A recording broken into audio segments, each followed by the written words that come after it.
Archons, Brobner89 back with another groundbreaking discovery here. Let's check out this deck for today. What do we have? Untamed, Star Alliance, and Fish. Ancestor, Gingermantis. Okay. Ancestor, Gingermantis. That is an interesting name indeed. Oh, showing you the Archon card. Don't look. Don't look, everyone. Gonna give it away. Man, I cannot get this one open. Even with my special tool. There we go. No special tool needed for this. For Mr. Ancestor here. Alrighty. Let's see what the Gingermantis has in store. Starting off with Crash Muldoon. Deploy. Crash Muldoon enters play ready action. Use a neighboring non-Star Alliance creature.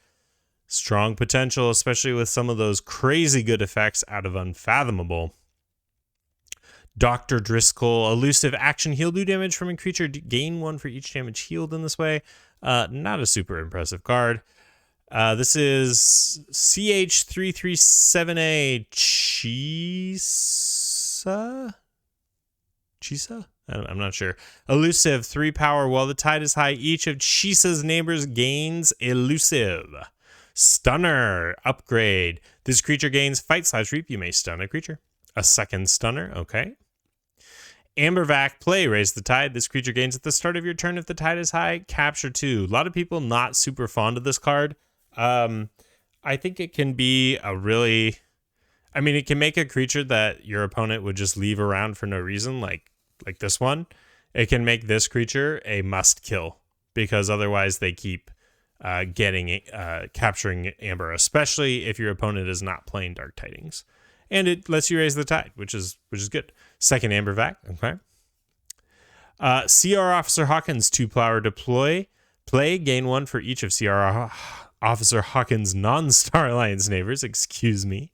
Triska, 4 power creature that lets its neighbors enter play ready. Do I have anything that would be really great with that? Maybe Driscoll in the right situation, but probably not. You can put the stunner on something and then reap with it. So far, not super good in-house. A second Triska, okay.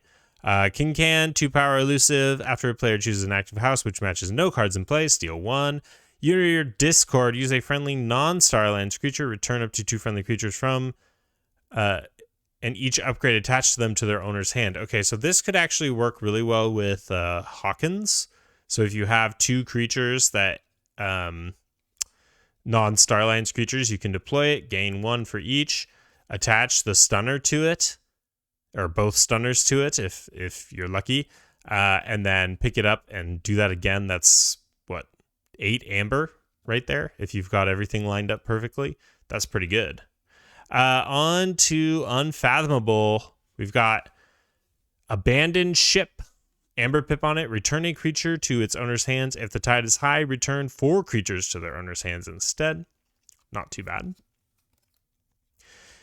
Curie Guiltspine, 3 power elusive. After an enemy creature reaps, it does not ready during its controller's next ready card step. Sleep with the Fishes, destroy each exhausted creature. Very good with the Guiltspine. If your opponent is not able to ready their creatures during their turn, and then you can hit them with Sleep with the Fishes during your turn.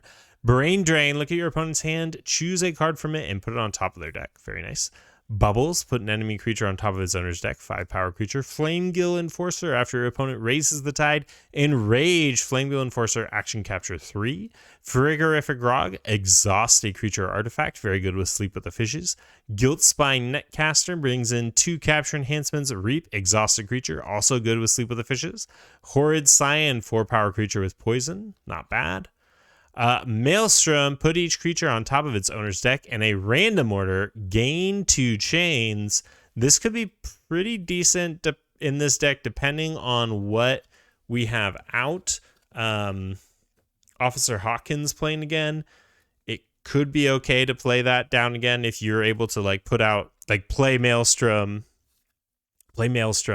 put out a couple of fish creatures, and then when you're going back into Star Alliance, you can play CR Officer Hawkins for value again. The Tryskas make it a little bit easier to do this.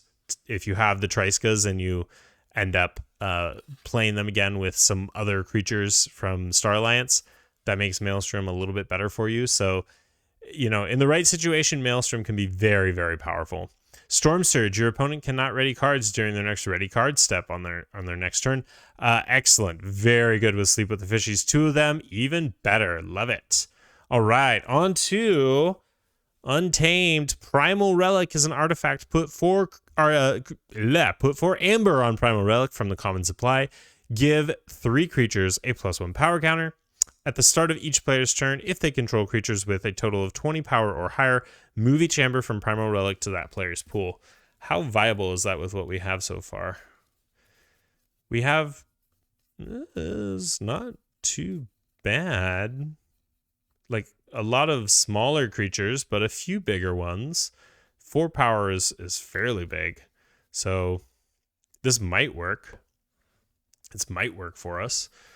Ritual of Life. Action. Destroy a friendly creature. If you do, return a different creature from your discard pile to your hand. We'll see what that might be really good with in here.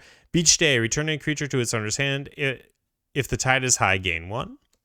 Chelonia. Nice. Probably really good with Ritual of the Life. Got a capture pip on it. This one does. It is 2 power elusive. After you play another creature, if the tide is high, gain 1. Second Chelonia, very good. Mookling, your opponent's keys cost +X, where X is Mookling's power. Milo Bee, before fight, enrage the creature Milo Bee fights and each of that creature's neighbors. Persistence Hunting, Amber Pip, choose a house, exhaust each enemy creature of the chosen house. Second one of those, excellent. Really gonna slow your opponent's board down. The Fittest, Amber Pip on it. Action, give each friendly creature a +1 power counter. Very good with Mookling. Really gonna drive up that key cost. Witch of the Dawn, this one with a capture pip on it. Return a creature from your discard pile to your hand. Really good to chain this with the artifact. Which one was it again? Ritual of Life. Keep bringing the Witch of the Dawn back, and then bringing back a creature from your discard pile and playing it. It would be you could chain this with Chelonia, right? So like you destroy Milo Bee with Ritual of Life, and then you bring back the Witch of the Dawn and then play it, and then bring back Milo Bee and play that, and you're getting some pretty good burst there. And Youngest Bear is a 2 power creature. Reap, you may reap with one of Youngest Bear's neighbors. Okay, so if we look here at the pips, we got 1, 2, 3, 4, 5. Beach Day with 2 Chelonias has some real, and Witch of the Dawn and Ritual of Life has some real burst potential in there. So this count, whatever it ends up being, might be a little bit underrepresentative here. 5 and 6, 7, 8, 9, 10, 11. Yeah, 11. A little bit low, but again, I think the Chelonia, double Chelonia with Ritual of Life, and we have Unity or Discord as well, which could potentially trigger on your off. Could potentially trigger for you on your Star Alliance turn for a pretty big burst as well, especially if Chelonia is out. So that's a little bit misrepresentative there. In terms of Amber Control, we have a few cards that capture. 1, 2 for the Mookling, 3.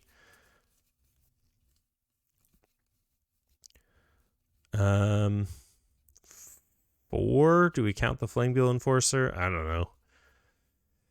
Yikes. 5, I guess. I don't know. Kincan is so slow, though. Ambervac, 6, 7.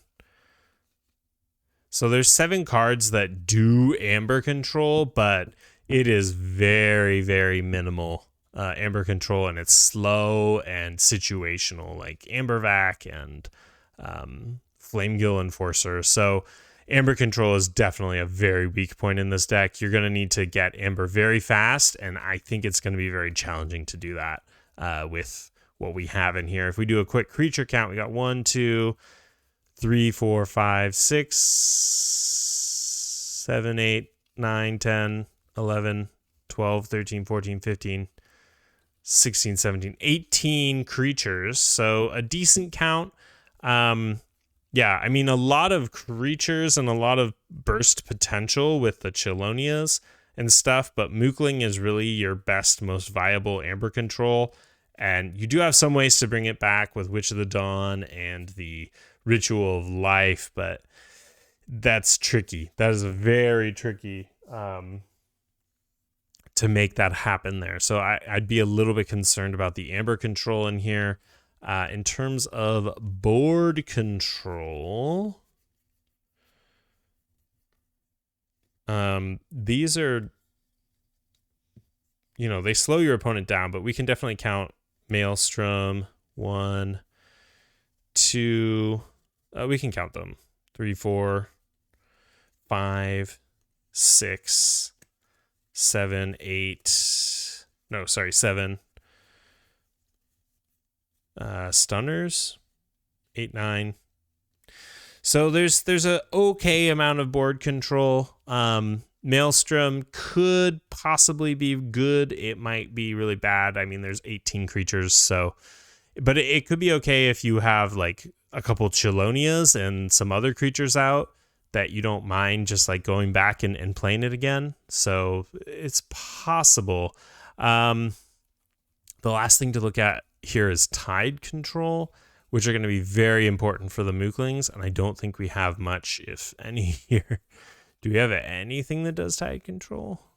I don't think so. The Ambervacs are the only two. Yeah, the Ambervac is the only thing that does any sort of tide control in here. So definitely a bit slow. It's going to be a challenging deck to use, I think.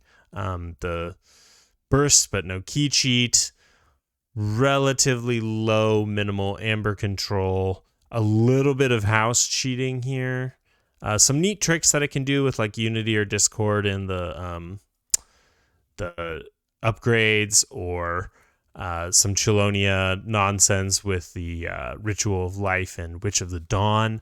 But I think that's all just kind of cute stuff. Like, there's not a huge potential here. A little bit of house cheating with Crash, but what good is it going to do ya? Guilt Spine on an off turn, maybe Flamegill on an off turn. Yeah. So an interesting deck. It's got some cute little combos in it, some neat ideas. I like the Ritual of Life. I don't think I've seen one of those before.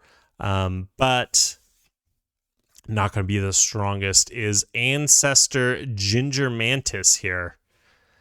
Once again, I've been Brobnar89. This is Groundbreaking Discovery here on Cull the Weak, and I will catch you next time.